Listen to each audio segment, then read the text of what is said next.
The squad at Black Shores is low-key, stressing over some weird data, but fortunately it is not Leviathan energy, so we are safe for now. They spot an anomaly offshore, and the Shorekeeper is running the numbers like a total sweat to figure out what this mysterious signal even is before it becomes a massive problem. The Shorekeeper found a glitched message in the chaos that points straight back to their base, which is honestly kind of sus. She hands the coordinates over to the Protagonist, trusting them to handle the heavy lifting while she stays behind to decode the rest of the messy data stream and keep the system from crashing.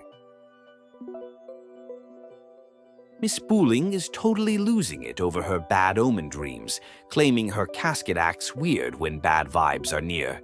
She thinks the tech guys are ignoring her intuition for their fancy machines. But honestly, her track record with that black cat ritual was a total flop, so nobody is taking her seriously.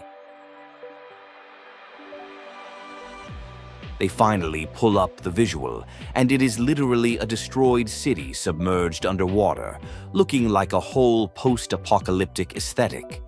The physics are completely broken with rivers running backward, giving everyone major bad vibes that this place is definitely haunted or just straight-up cursed by the Lament to be a permanent dead zone.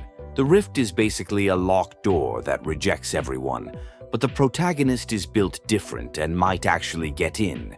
It looks like a death trap, but the main character energy is strong today, so they decide to jump straight into the unknown, despite the obvious red flags waving in their face. Rover drops into the simulation and it is absolute chaos with emergency alarms blaring everywhere like a horror movie. People are running for their lives, but then everything suddenly snaps back to normal like nothing happened, which is honestly the creepiest glitch in the Matrix I have ever seen in my entire life. The NPCs in this city are totally bugged out, repeating the same lines about work and birthdays like broken records. Rover tries to vibe check them, but they are completely oblivious to the fact that their city is destroyed, just living in their own Delulu little bubble where everything is perfectly fine and normal. A weird broadcast directs Rover toward a safe house, promising supplies and a coffee break if they follow the cute signs. It sounds like a total trap, but seeing as the locals are stuck in a loop of misery, following the promise of caffeine seems like the only valid move in this nightmare. Things go from 0 to 100 real quick when monsters attack, and this girl Chisa jumps in to help.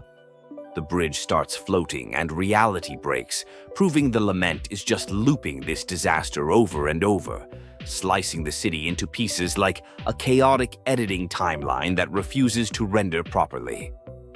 Chisa checks Rover for infection vibes before leading them to a safe zone that is actually a chill coffee shop. This is where we meet NamiPon, a talking capybara who claims to be the guardian of the city, which is honestly the most random but iconic thing ever to happen in an apocalypse. NamiPon explains that everyone here is basically a ghost, reliving their last day because the Lament froze everything in amber. He used his clipping powers to make a safe base, but watching these people loop endlessly is giving major existential dread, and main character syndrome feels that are hard to shake off. Chisa apparently just showed up one day and started helping the capybara organize his messy bachelor pad of a coffee shop. They bonded over survival and caffeine, creating a little found family dynamic in the middle of a literal apocalypse, which is honestly kind of wholesome despite the massive amount of trauma involved.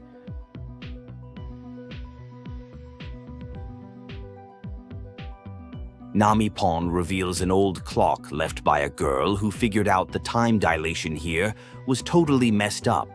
She was huge-brained and realized the only way to fix this glitchy reality was to storm the main tower. But she ghosted them and never came back, leaving everyone on red. To get to the tower, they need to collect longings from the ghosts, because NamiPon lost his GPS powers during the disaster. It sounds like a fetch quest, but it is the only way to reconnect the path and stop this endless cycle of misery for good, so they have to lock in. Collecting emotional baggage from ghosts is actually physically painful, causing a sensory overload of sadness. The screams of the past are way too loud, making it hard to focus, but they have to push through the cringe and trauma to get enough data to open the path forward without losing their minds. The city itself starts acting like a gatekeeper, sending monsters to kick them out because it thinks they do not belong. It is like the environment is toxic and wants to stay broken, forcing them to fight off waves of enemies just to exist in this space without getting deleted by the system. The loop resets again, and they save a guy who is desperate to get home to his grandma, oblivious that he has been dead for years. It is tragic watching him try to leave, only to realize he is stuck in a loading screen that never ends, doomed to repeat the same mistake.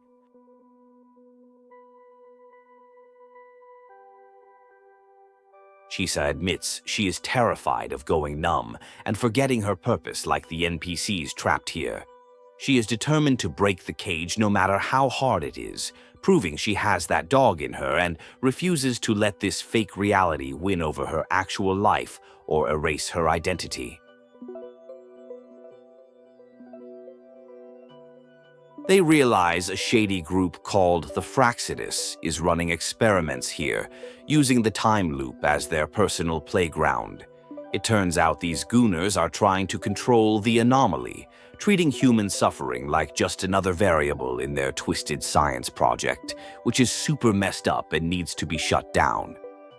They enter detective mode to track down the Fraxsidus, finding reports that show they have been repeating the same experiment constantly.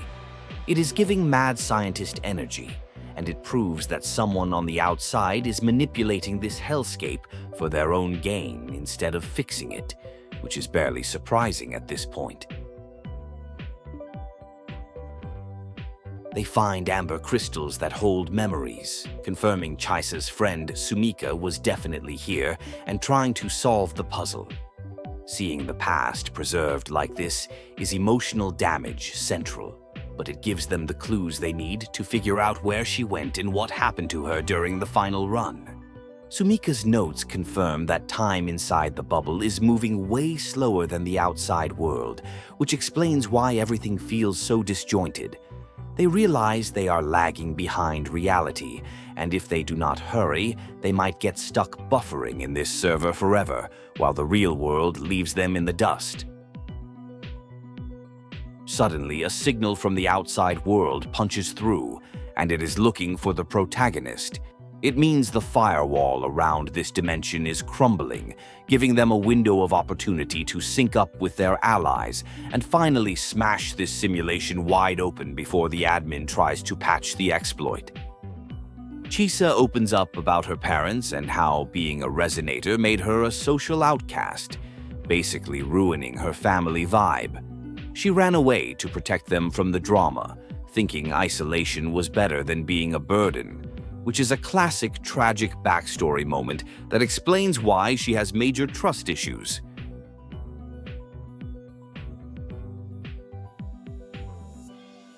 NamiPon finally locks in the GPS coordinates for the tower, and the squad is ready to raid the final dungeon.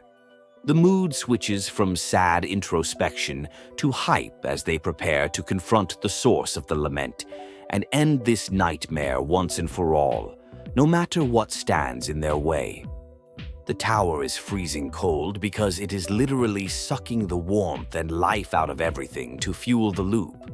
They find more amber trails left by Sumika, following her breadcrumbs through a glitchy frozen hellscape that looks like a level design gone wrong, leading straight into the heart of darkness.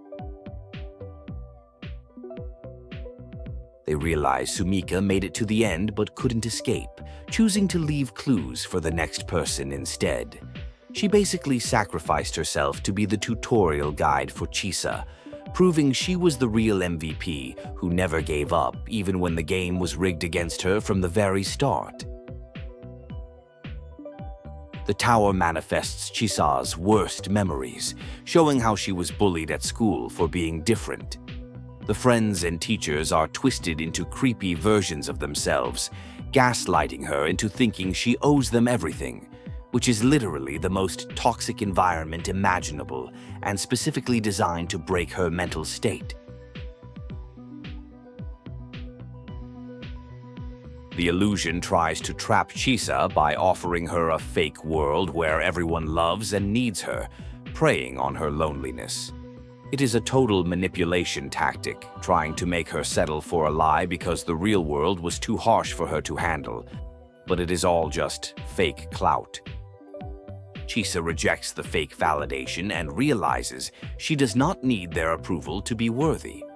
She accepts her overclocking powers as part of herself, breaking the mental chains and deciding to trust her new partners instead of falling back into her old victim mindset, finally leveling up her character arc.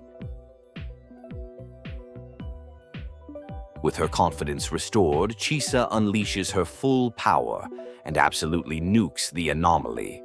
She shreds the distorted space and stops the loop, effectively deleting the server that was holding everyone hostage and proving she is the main character we all knew she was, saving the day with maximum style points. The city starts to fade away as the loop breaks, and they have to say goodbye to NamiPon and the cafe. It is a tearjerker moment because, even though the capybara was just a projection, the friendship was real, and leaving the safe house hits different after everything they went through together.